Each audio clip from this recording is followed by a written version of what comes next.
오늘 제목처럼 바울이 고린도 교회를 향해서 보내는 신뢰, 그리고 고린도 교회가 바울을 향해서 갖는 신뢰, 서로 간에 이런 깊은 신뢰감을 가지고 섬기고 주님을 모신다면 얼마나 기쁘겠습니까?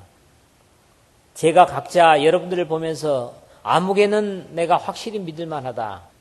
또 여러분들도 이종배를 통해서 하는 말씀이라면 믿을만하다.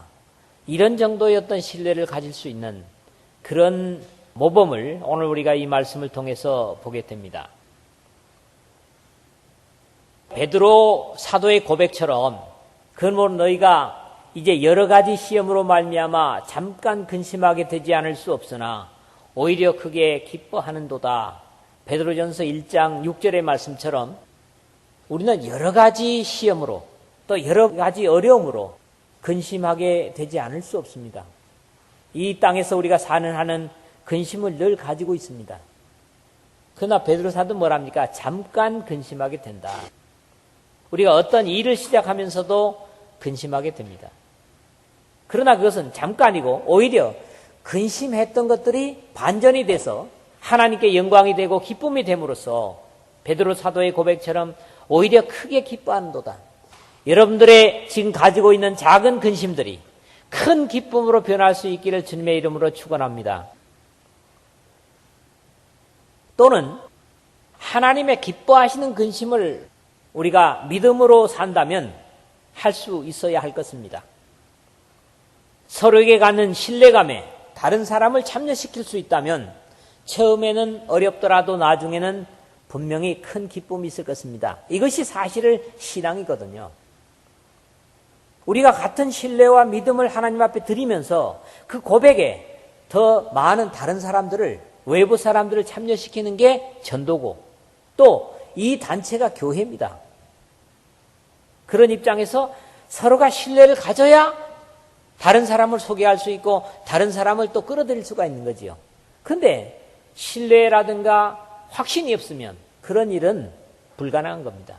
그렇기 때문에 믿음에 대한 확신은 우리 서로의 관계 속의 신뢰로 결과돼야 될 것이고 그것이 또 다른 사람들을 이 신뢰, 서로의 믿음 속에 참여시키는 그리고 하나님을 믿게 되는 우리가 하나님에 대한 신뢰나 확신과 믿음이 없다면 다른 사람에게도 그걸 전달할 수 없거든요.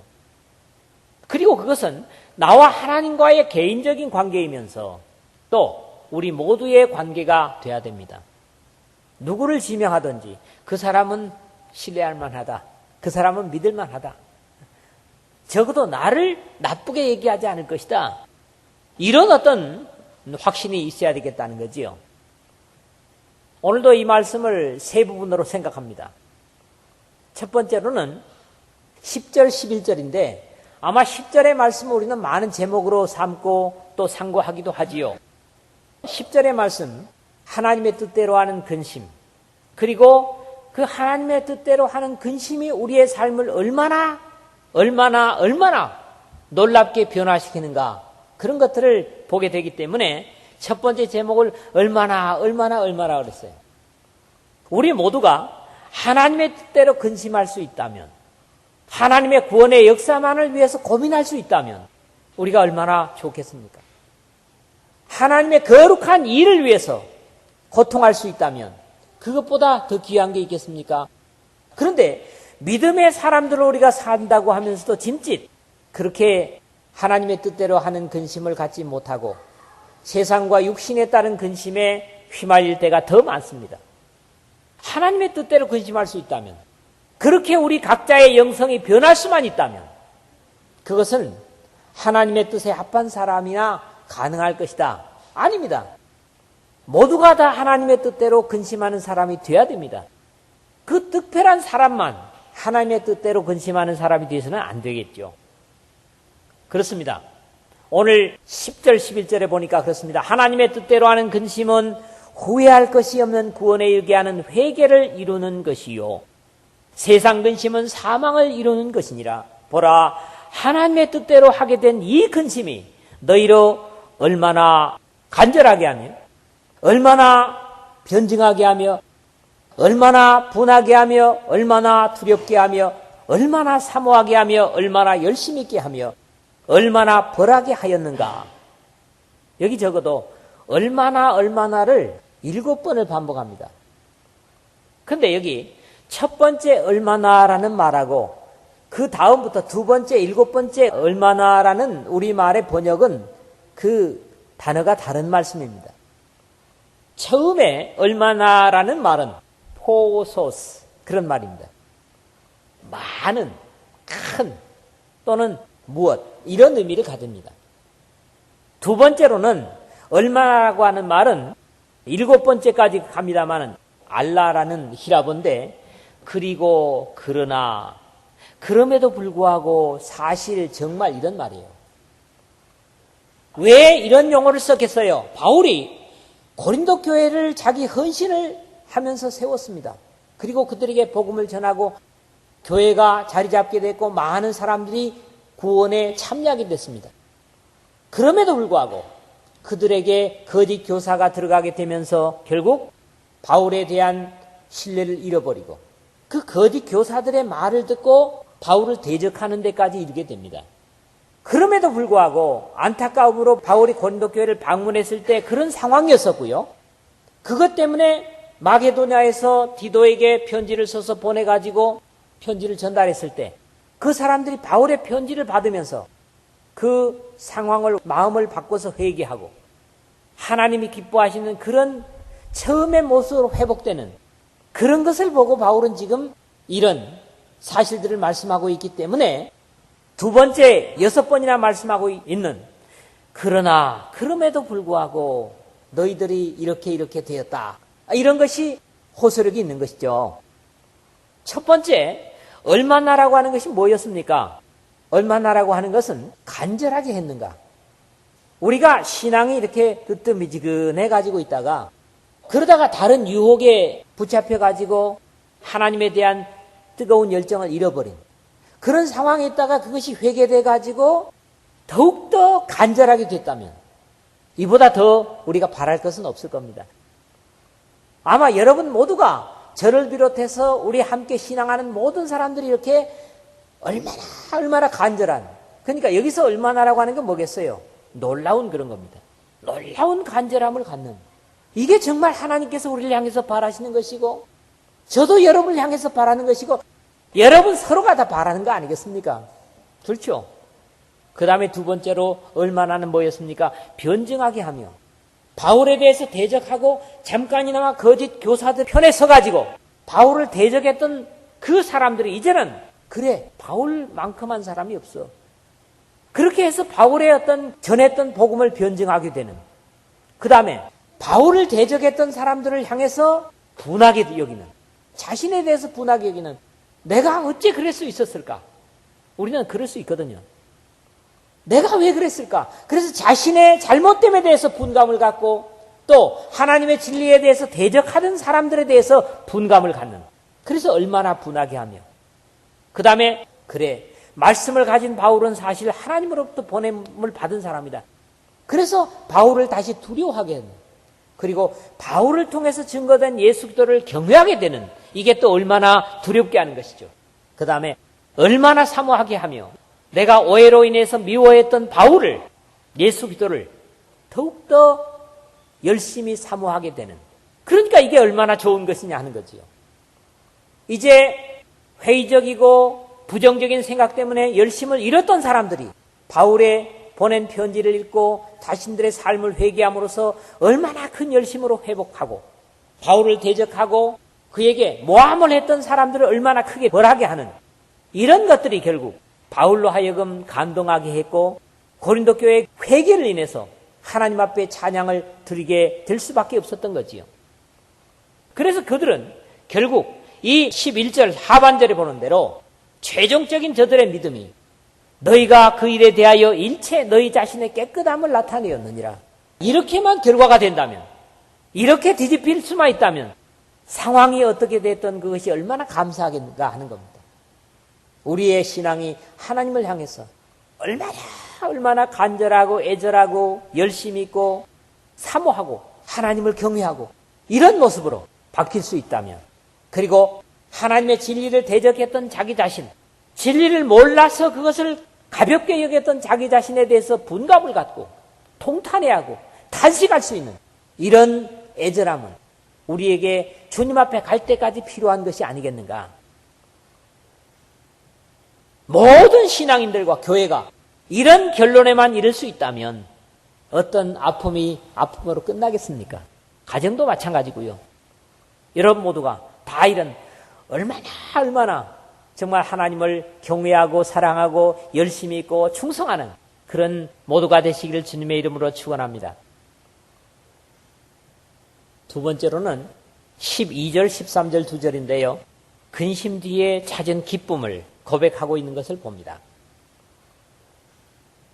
바울이 사실은 근심 뒤에 찾은 기쁨이기 때문에 이것이 보통 그냥 우리가 누리는 기쁨과 비교될 수 없는, 완전히 절망을 하고 포기했는데 그것이 회복됐을 때 우리의 그 회복된 기쁨은 아마 헤아릴 수 없는 거죠.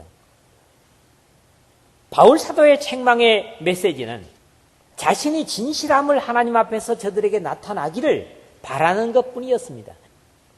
개인적으로 어떤 대상을 공격한다든가 또 그를 따라가는 사람들을 책망하는 이런 것보다도 참으로 내가 하나님의 진리를 전하기를 원한다.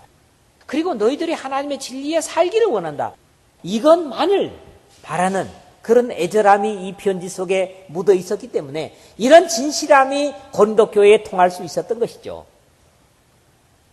사실 하나님의 말씀이 이런 기준에서 증거되는 것은 바람직하다고 봅니다.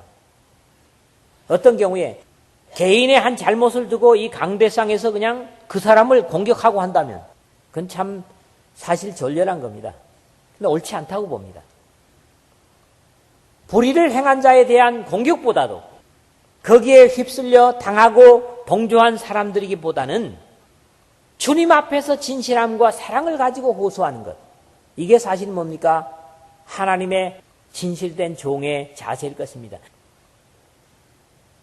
바울이 그런 모습에서 우리에게 대단한 모범을 보여주고 있다고 저는 확신합니다. 사실 거짓보다 진실이 더 잘 통하기 어려운 것이 세상입니다. 세상은 진실이 통하지 않습니다. 그래서 거짓이 어떻게 보면 때로는 필요하다고 우리가 여길 정도로 거짓이 잘 통해요. 근데 진실이 잘 통합니까? 그렇지 않거든요. 하나님의 말씀조차도 주신 그대로 전하면 사람들은 별로 들으려 하지 않지만 약간 변경시킨 거짓된 교훈에는 쉽게 귀를 기울이고 넘어가 버리는 예를 많이 봅니다. 참 안타깝습니다, 이런 것들이. 늘 듣던 그 말씀보다는 뭔가 바꿔가지고 새로운 그런 것에 귀가 솔깃해서 결국 그런 얘기 속으로 빨려 들어가고 하나님의 진리에는 너무너무 맹송맹송한 그런 하나님의 백성들을 볼 때 얼마나 가슴이 아픈지 모릅니다. 근데 우리 교회에도 그런 사람들이 있습니다. 안타까운 사실이지만. 그래서 아무리 설득을 시켜도 설득이 들어가질 않아요.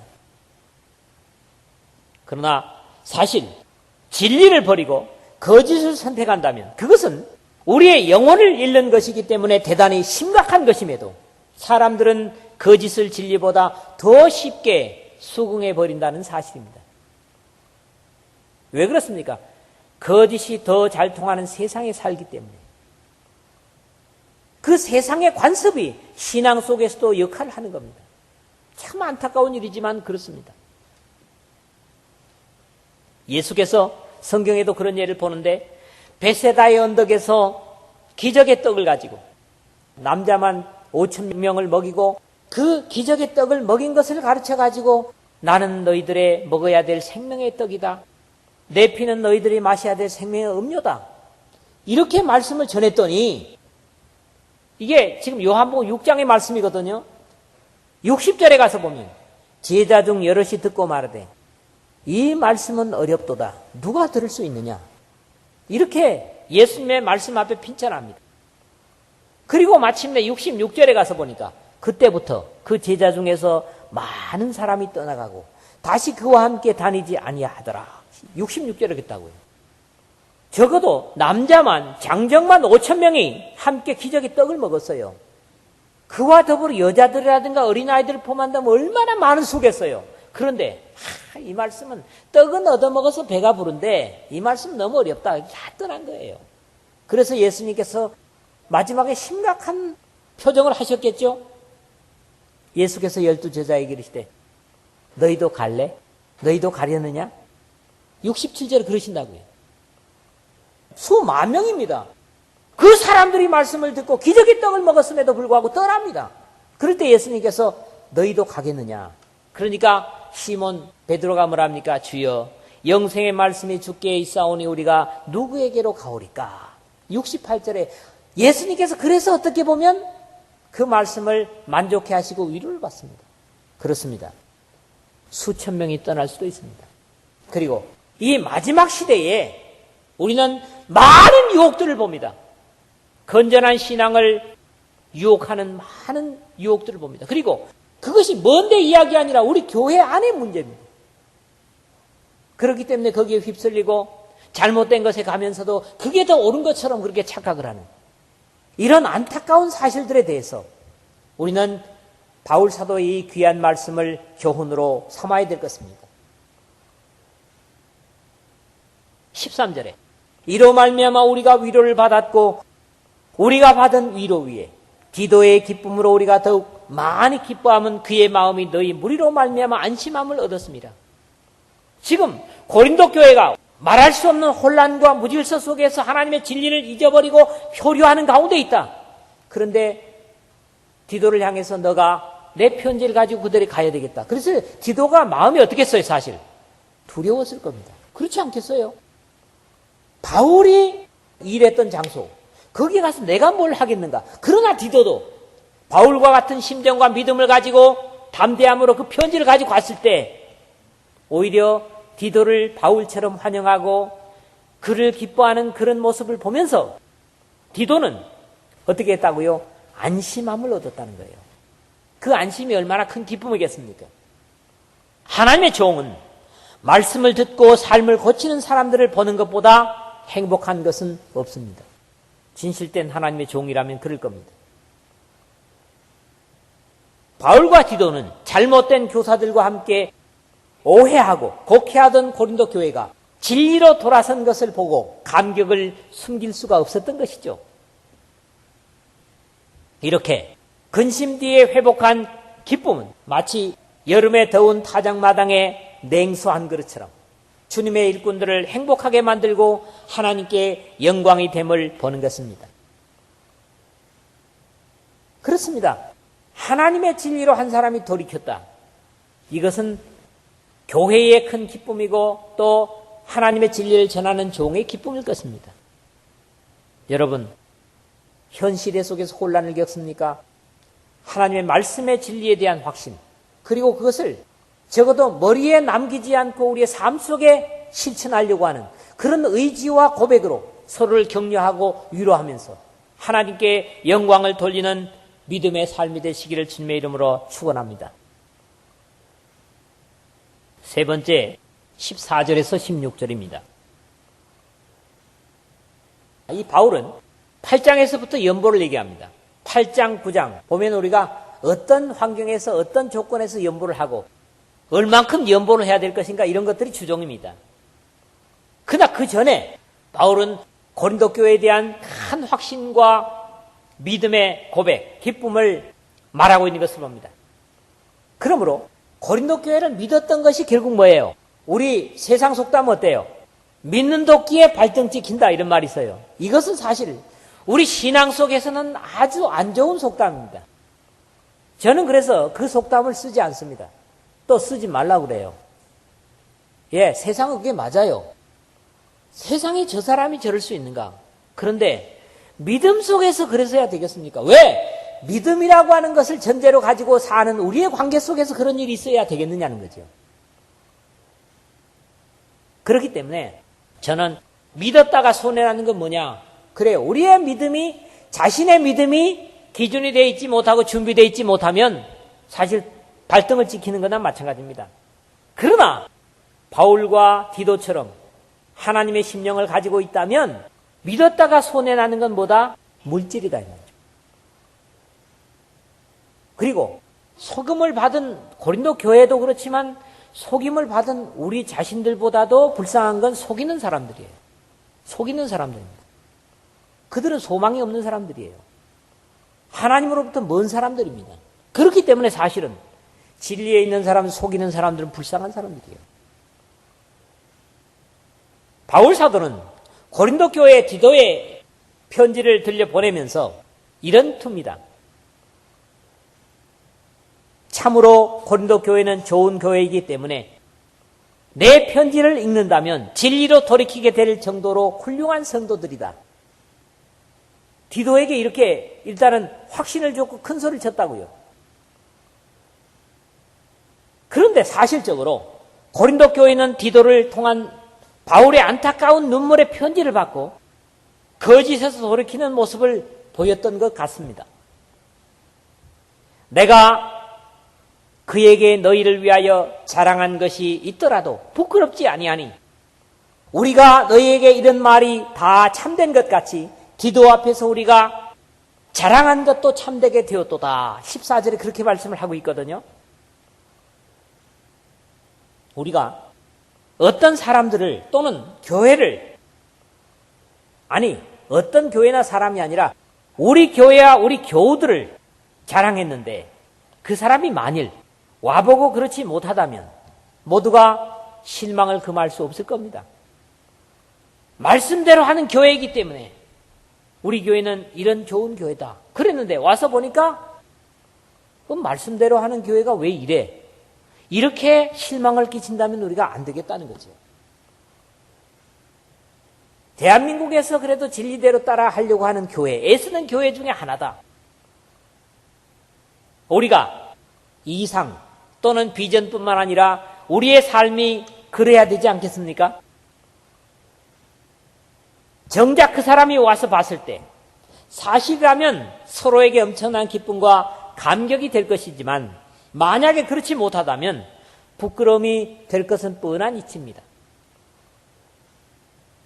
그렇기 때문에 우리가 가진 확신과 서로에 대한 신뢰 그리고 깊은 믿음은 또 다른 사람들에게도 엄청난 영향을 끼칠 수 있다고 하는 것을 이 고린도 교회에서 우리가 배우는 것입니다. 그가 너희 모든 사람들이 두려움과 떨므로 자기를 영접하여 순종한 것을 생각하고 너희를 향하여 그의 심정이 더욱 깊었으니 오늘 15절에 그 말씀하고 있습니다. 그의 심정이 고린도 교회를 그냥 생각으로만 하던 것들이 와서 보이고 바울의 편지를 전했더니 변화된 모습을 보면서 너무너무 디도가 되게요. 감동을 받은 거예요. 감격을 한 거예요. 그렇기 때문에 그 디도의 감격은 누구에게 전달됩니까? 근심하고 걱정하면서 기도하고 또 편지를 보내고 안타까워했던 바울의 가슴에다가 엄청난 기쁨을 준 겁니다. 그렇습니다. 하나님을 확신하고 신뢰하는 믿음은 서로에게 이렇게 엄청난 기쁨의 파도를 물결치게 하는 거예요. 그런 기쁨의 파도를 우리는 파장으로서 세상에 펼쳐나가야 되는 겁니다. 또 우리 관계 속에 그렇게 되어야 될 것입니다. 고린도 교우들은 바울에 대한 죄스러움과 부끄러움을 디도 앞에 그대로 표현해서 처음 바울을 대할 때처럼 디도를 영접하고 순종한 것 같습니다. 그렇기 때문에 이 결과를 가지고 지금 바울이 감동을 하는 거거든요. 비록 한때 거짓 스승들의 간교한 가르침으로 자신들에게 복음을 전해준 바울을 대적하고 원망하는 편에 잠시 섰지만 적어도 바울은 그들이 하나님의 다스리심을 바로 받아들인다면 회개할 수 있을 것이라는 확신으로 디도에게 말할 수 있었던 것은 고린도 교우들을 향한 믿음이 있었기 때문이고 디도가 바울을 대신해서 이것을 확인하게 된 것입니다. 그래서 오늘 마지막 절에 뭐라 합니까? 내가 범사에 너희를 신뢰하게 된 것을 기뻐하노라. 어떤 교우들에 대해서 저 사람이 믿음이 있는가? 그런데 전혀 예상하지 못했던 어떤 그런 믿음의 행동을 하고 결과를 내놓을 때 얼마나 놀라겠어요. 그런 영향들은 아마 엄청나게 그 파장을 일으킬 것입니다. 여러분 각자가 그런 사람이 되십시오. 또 그런 사람이 될 수 있습니다. 고린도 교우들이 별 사람들입니까? 서민교회 사람들은 별 사람들입니까? 다 될 수 있단 말이죠. 사실 서로를 신뢰할 수 있다고 하는 것은 귀한 것입니다. 특히 믿음 안에서 저 사람만은 얼마나라고 하는 말씀처럼 믿을 수 있다면 그것보다 귀한 게 어디 있겠습니까? 그 신뢰는 사실 하늘에까지 가지고 가는 거 아니겠습니까? 예수 기도를 통해서 하나님의 자녀가 되었다면 당연히 서로를 자랑해도 다른 사람이 그것을 믿을 수 있는 관계가 되어야 합니다. 그래야 되지 않겠어요? 신뢰하고 믿었던 사람들이 사실은 실망을 주는 일이 세상에선 더 많습니다. 그런데 우리가 교회라고 하는 것은 세상이 아니다 이거죠. 하나님의 약속, 불변하는 그 원칙과 말씀의 토대 위에 있다면 우리가 이런 서로의 깊은 신뢰를 가지고 저 사람이라면 적어도 내가 뭘 맡길 만하다. 저 사람이라면 내 인생을 맡길 수 있다. 이런 정도의 서로 신뢰감을 가지고 함께 하나님을 예배할 때 예배의 감동은 다를 것입니다. 듣는 말씀이 다를 것입니다. 때는 떡과 잔이 다를 것입니다. 그렇습니다. 이왕에 우리는 이 세상에서 근심하면서밖에 살 수 없는 인생입니다. 육체를 가지고 살면서 고민하고 걱정하는 일들이 없을 수는 없습니다. 베드로 사도가 인정을 하지 않습니까? 제가 인용했던 대로 그것도 한두 가지가 아니에요. 여러 가지 시험으로 말미암아 근심하게 되지 않을 수 없다. 이게 믿음의 사람들입니다. 저는 그렇게 생각합니다. 어쩌면 믿음의 사람들이 더 고민이 많다고 생각합니다. 왜요? 세상과 더불어 살 수 없기 때문에. 그러나 그 고민이 하나님을 위한 것이고 예수 그리스도를 인한 것이라면 후회할 것이 없는 구원에 이르는 고민이 된다는 겁니다. 여러분이 그런 근심으로 여러분 인생을 사시고 또 주님 오실 때까지 그런 근심으로 행한다면 저를 감동시킬 것이고 예수 그리스도를 감동시킬 것이고 하나님께 영광이 될 것입니다.